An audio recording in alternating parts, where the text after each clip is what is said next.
Prezadíssimos amigos e amigas, luz no caminho, paz no coração a todos vocês. Na próxima segunda-feira, este programa completa 7 anos no ar, motivo de grande alegria para todos nós da Associação de Divulgadores do Espiritismo do Paraná, e em especial da equipe responsável. Para dar um toque especial à data, nós vamos trazer aqui hoje no tema livre o tópico gratidão. Gratidão, aliás, que nós devemos, que começa de nós para com vocês, por nos prestigiarem com a sua atenção, com o carinho da sua audiência. Gratidão para com todos aqueles que contribuíram, direta ou indiretamente, e ainda contribuem, para que este programa se viabilizasse a partir do dia 9 de março de 2013 e permanecesse até agora. Mas além de refletirmos hoje aqui sobre este tema, temos uma surpresinha para vocês, que reservamos para o final do quadro.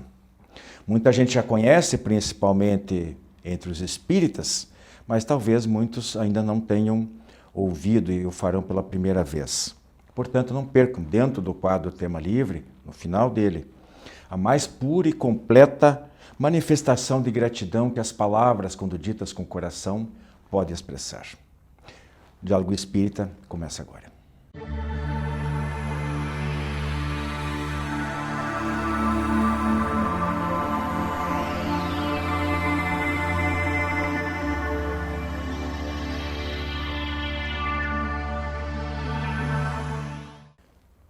Prezados amigos, eu estou aqui com a Rose e a Andréia, mais uma vez, e com vocês, e nós vamos falar hoje sobre gratidão. E para começar, eu vou contar uma historinha. Opa! Uma historinha achei interessante, que andou circulando aí nas redes sociais. Conta-se que um rei tinha 10 cães selvagens, e toda vez que um servo dele cometia um erro grave, esse servo, como punição, era lançado para ser devorado por esses cães. Em determinado dia, um servo dos mais antigos, que serviam ao rei, cometeu também um erro grave e, como todos os demais, foi condenado a sofrer a mesma punição. Só que ele, digamos que usou um pouquinho de sangue frio, de tino, né? Ele perguntou ao rei se, uma espécie de compensação por tanto tempo tê-lo servido, se o rei lhe concederia apenas mais 10 dias de vida. E o rei concordou. Então ele foi apartado, foi para uma cela, e lá ele conversou com os guardas e pediu para tratar dos cães durante aqueles 10 dias. Então, durante esses 10 dias, ele deu de comer, ele dava água fresca, ele dava banho nos cães, ele fazia carinho. Decorrido o prazo, ele foi chamado novamente à presença do rei e dali conduzido ao local onde os cães permaneciam para cumprir a sua sorte, digamos assim. E qual não foi a surpresa quando os cães, ao se aproximarem deste servo, ao invés de o atacarem, simplesmente começaram a se enroscar nas pernas dele e lamber as suas mãos. E o rei ficou perplexo, perguntou: o que está acontecendo com esses cães?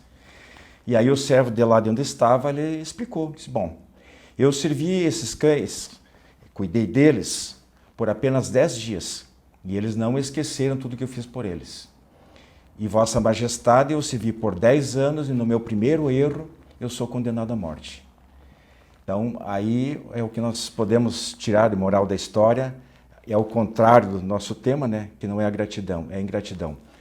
Diz a lenda que o rei percebeu o erro, o equívoco que estava cometendo e cancelou a punição ao seu servo. Bem, pergunto para a Andréia e para a Rosa aqui: gratidão por quem e pelo que? Cabe essa pergunta? E quem seria? Eu começo? Tá Pode bom. começar. Mulher fala demais, agora eu pergunto, né? Gratidão, por quê? Por quê?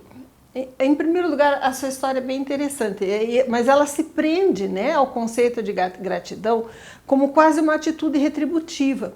Você é grato porque alguém te fez um favor e você está pagando aquele favor com a gratidão.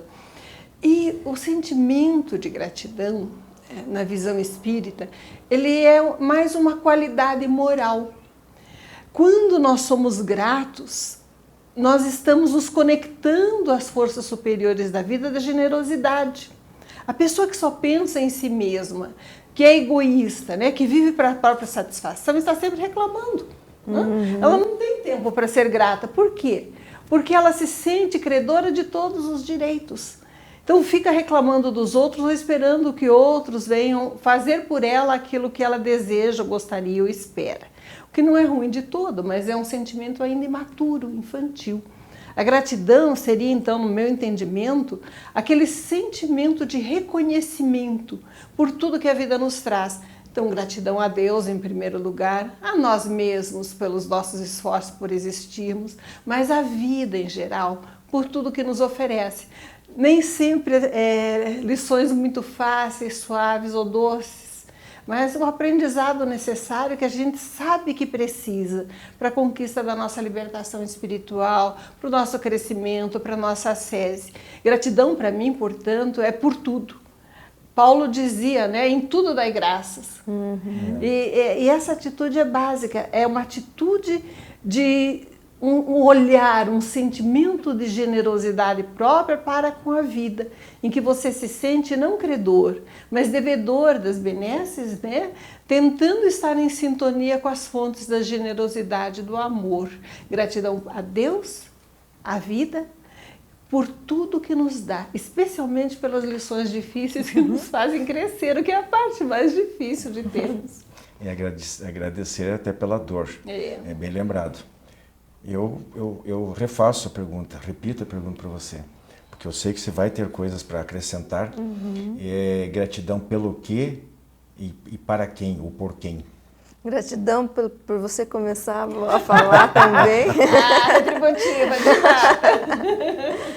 Bem, a Rose falou muito bem, né? Devemos agradecer a todo tempo à vida, a Deus, às possibilidades de aprendizagem, a tudo que a gente está desenvolvendo aqui nesse plano terreno, né, que não é tão simples assim, né? Quando estamos encarnados é que passamos, isso é para todo ser humano, né? Então, às vezes a gente acha que o sentimento de gratidão tem que ser muito elaborado, mas às vezes um pensamento de gratidão, numa hora que a gente passou por uma dificuldade e foi ajudado pelo mentor espiritual, ou o anjo guardião, ou o bom gênio, ou alguma inspiração que tivemos, né? Então a gente eleva o pensamento, agradece a Deus por ter tido essa intuição, por ter tido esse conselho que vem da espiritualidade e às vezes a gente não se dá conta, né?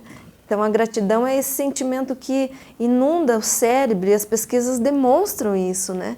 Ela traz para o cérebro qualidade de transmissão entre os neurônios que é muito especial e faz a pessoa se sentir bem, se sentir plena. Base da saúde, né? A Física, base da mental saúde. E espiritual. Exato. Porque você não fica exigindo que a vida venha lhe proporcionar.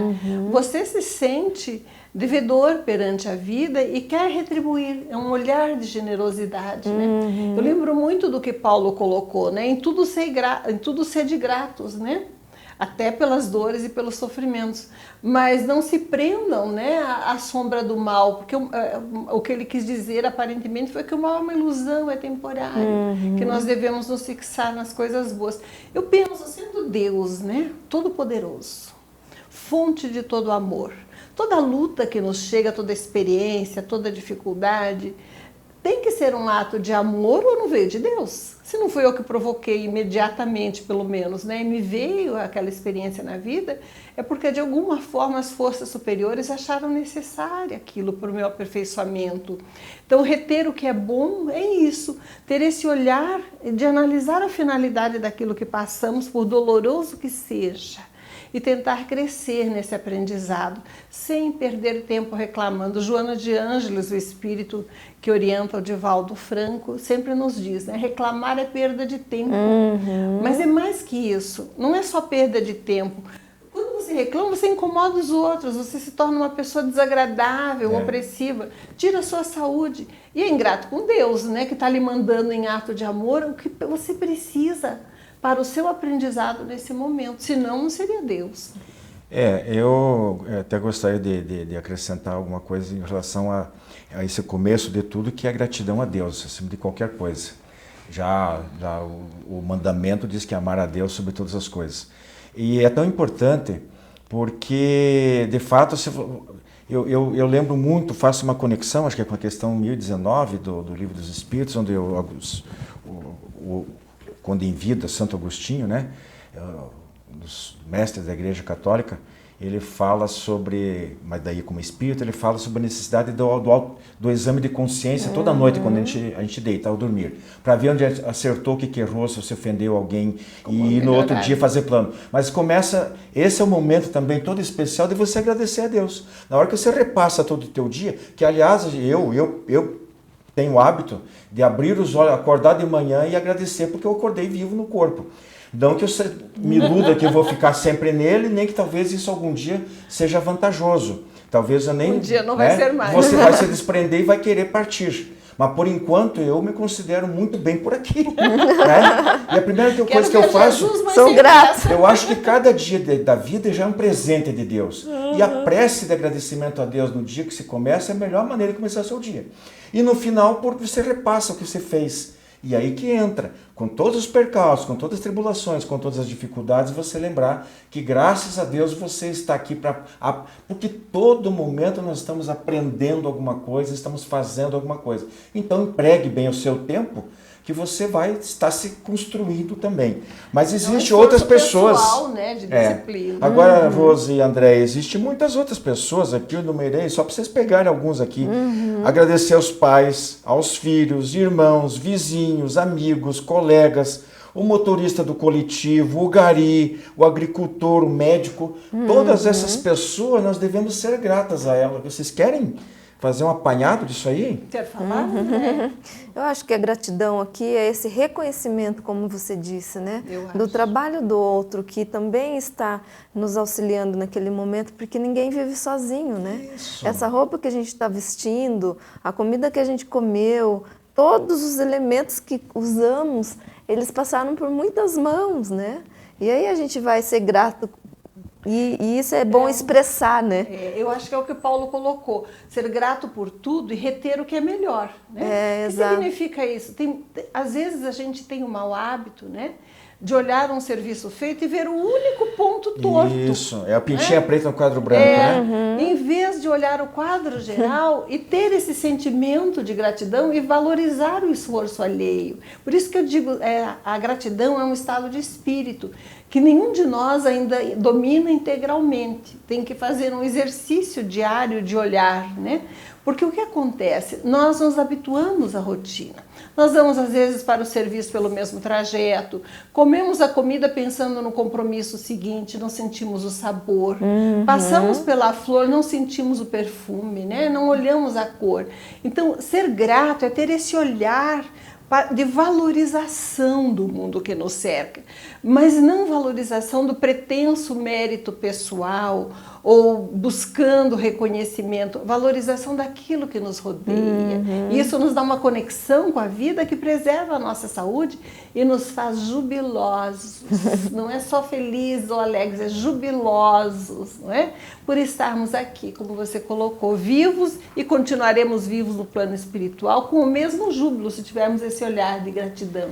Andréia, tem uma obra do Francisco Cândido Xavier, né, psicografia, não sei se do André Luiz ou acho que é do próprio Emmanuel, porque nós falamos aqui em gratidão até a dor, o sofrimento, as experiências dolorosas, porque elas estão resgatando as nossas dívidas do passado, estão nos ensinando novas lições, estão proporcionando, enfim, uma série de coisas.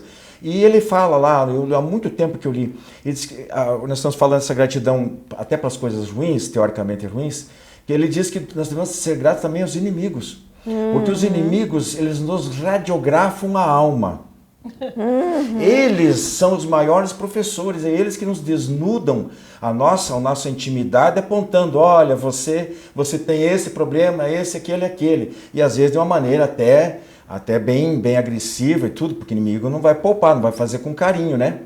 Mas se nós soubermos ouvir e olhar em nosso ambiente e nos olhar no espelho, de repente a gente descobre uma coisa que os amigos mais próximos nos pouparam desses sofrimentos. Fala um pouquinho sobre isso. Que sirva de exemplo, né? Que sirva de exercício para a gente melhorar, né?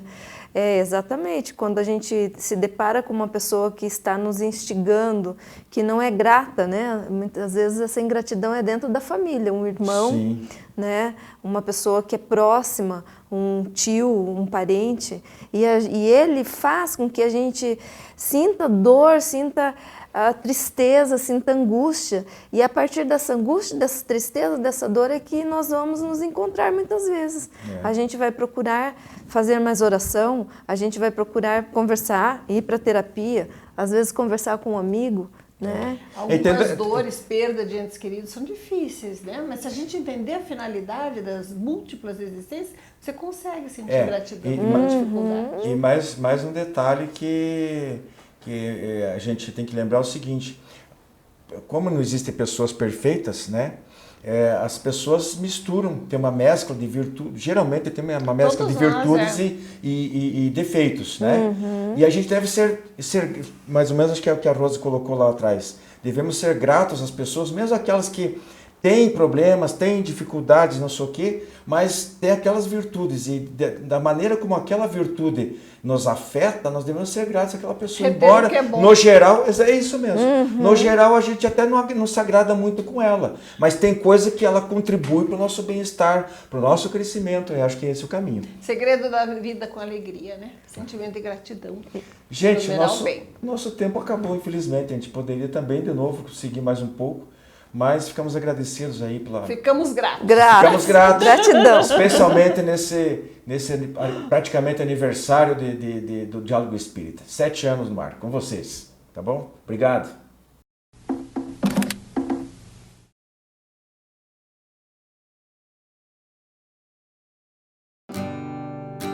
Muito obrigado, Senhor.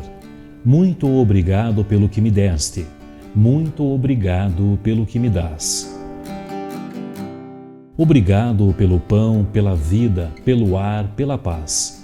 Muito obrigado pela beleza que os meus olhos veem no altar da natureza. Olhos que fitam o céu, a terra e o mar. Que acompanham a ave ligeira que corre fagueira pelo céu de anil e se detém na terra verde, salpicada de flores em tonalidades 1000. Muito obrigado, Senhor, porque eu posso ver meu amor, mas diante da minha visão eu detecto cegos guiando na escuridão, que tropeçam na multidão, que choram na solidão. Por eles eu oro e a ti imploro comiseração, porque eu sei que depois desta lida, na outra vida, eles também enxergarão. Muito obrigado, Senhor, pelos ouvidos meus que me foram dados por Deus. Ouvidos que ouvem o tamborilar da chuva no telheiro, a melodia do vento nos ramos do olmeiro, as lágrimas que vertem os olhos do mundo inteiro. Ouvidos que ouvem a música do povo que desce do morro na praça a cantar. A melodia dos imortais que se ouve uma vez e ninguém a esquece nunca mais. A voz melodiosa, canora, melancólica do boiadeiro, e a dor que geme e que chora no coração do mundo inteiro. Pela minha alegria de ouvir, pelos surdos eu te quero pedir, porque eu sei que depois desta dor, no teu reino de amor, voltarão a sentir. Obrigado pela minha voz, mas também pela sua voz, pela voz que canta, que ama, que ensina, que alfabetiza, que trauteia uma canção e que o teu nome profere com sentida emoção. Diante da minha melodia, eu quero rogar pelos que sofrem de afasia. Eles não cantam de noite, eles não falam de dia. Oro por eles porque eu sei que depois desta prova, na vida nova, eles cantarão. Obrigado, Senhor, pelas minhas mãos, mas também pelas mãos que aram, que semeiam, que agasalham, mãos de ternura que libertam da amargura, mãos que apertam mãos de caridade, de solidariedade, mãos dos adeuses, que ficam feridas, que enxugam lágrimas e dores sofridas. Pelas mãos de sinfonias, de poesias, de cirurgias, de psicografias, pelas mãos que atendem a velhice, a dor, o desamor, pelas mãos que no seio embalam o corpo de um filho alheio sem receio, e pelos pés que me levam a andar sem reclamar.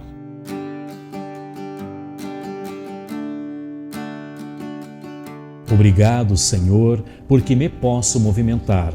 Diante do meu corpo perfeito eu te quero rogar, porque eu vejo na terra aleijados, amputados, decepados, paralisados, que se não podem movimentar. Eu oro por eles, porque eu sei que depois desta expiação, na outra reencarnação, eles também bailarão.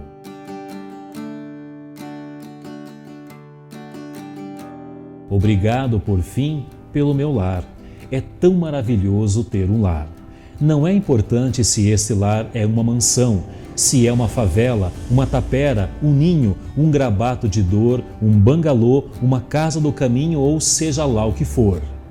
Que dentro dele exista a figura do amor de mãe ou de pai, de mulher ou de marido, de filho ou de irmão, a presença de um amigo, a companhia de um cão, alguém que nos dê a mão. Mas se eu a ninguém tiver para me amar, nem um teto para me agasalhar, nem uma cama para me deitar, nem aí reclamarei. Pelo contrário, eu te direi: obrigado, Senhor, porque eu nasci. Obrigado, porque creio em ti. Pelo teu amor, obrigado, Senhor.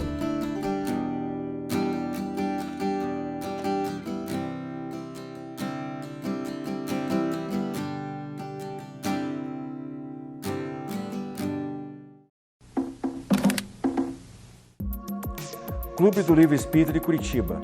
Mais de 2 décadas consolando corações, iluminando consciências. Associe-se e tenha o melhor da literatura espírita em sua casa. Descontos de até 60% no preço de capa e no primeiro ano ainda ganha uma assinatura grátis do jornal Comunicação Espírita. Acesse também a nossa fanpage no Facebook da AD Paraná. Associe-se agora e contribua para a manutenção deste programa.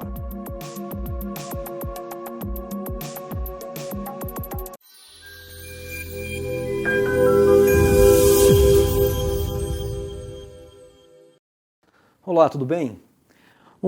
A parte terceira do Livro dos Espíritos vai tratar das leis morais. E o capítulo 9 vai falar da lei de igualdade. A lei de igualdade vai tratar, assim, da igualdade natural, da desigualdade das aptidões, das desigualdades sociais, desigualdade das riquezas, as provas de riqueza e de miséria, a igualdade dos direitos do homem e da mulher e a igualdade perante o túmulo. Obviamente, o nosso tempo não permite comentarmos essa lei de igualdade na sua integridade como gostaríamos. Mas escolhemos alguns tópicos para comentarmos, que hoje em dia tudo se fala na igualdade. Então, a questão 803, Kardec perguntou à espiritualidade se todos os homens são iguais perante Deus. E a espiritualidade respondeu que sim, que todos nós somos iguais e todos fomos criados da mesma forma. Aí na questão 804, ele vai dizer assim, tá, mas se nós fomos criados todos iguais, por que uns são mais inteligentes que os outros? Por que uns têm umas aptidões melhor que outras pessoas? E aí vem uma resposta da espiritualidade dizendo que, sim, realmente fomos criados todos iguais. Só que quando nós atingimos o estado de evolução, de consciência, em que fazemos uso do nosso livre-arbítrio, aí tem aqueles que, ao perceberem que, se eu for por esse caminho aqui, eu vou mais rápido. né? E aí o que ele faz? Ele não mede esforços. Ele vai estudar, ele vai trabalhar, ele vai se dedicar, vai se aprimorar naquilo que ele deseja e, obviamente, vai avançar mais rápido. O outro que, não quero mexer com isso não, eu quero ficar sossegado, não quero estudar não. Aí o que acontece? Obviamente, o desenvolvimento deste ser será muito mais lento. A semelhança de dois filhos em uma família em que um é dedicado aos estudos e o outro só quer saber de ficar na frente da televisão ou jogando bola. Obviamente, aquele que se dedica mais, ele tende a avançar e a conquistar as coisas com mais facilidade. O outro vai ter um pouco mais de dificuldade. Por quê? Ele só quis ficar curtindo a vida. Então os Espíritos vão falar a respeito disso, que é a questão do nosso livre-arbítrio, e que nós devemos sim buscar o nosso aprimoramento moral, o nosso aprimoramento intelectual, o aprimoramento espiritual, a nossa melhora material também. Aí na questão em que vai falar a respeito das desigualdades, principalmente da parte material, foi perguntado se essa desigualdade desaparecerá um dia da Terra. E os Espíritos disseram que sim, vai desaparecer. Só que vai demorar um pouco, porque nós temos que combater ainda em nós o orgulho e o egoísmo. Enquanto o homem não aprender a olhar, né, para o seu semelhante como o seu semelhante, né, essa questão ainda vai demorar muito tempo. A Terra, lembramos, que ainda é um planeta de provas e expiações, onde o mal ainda prevalece sobre o bem. Então, a parte do egoísmo ainda é muito forte em todos nós. E é isso que nós precisamos combater.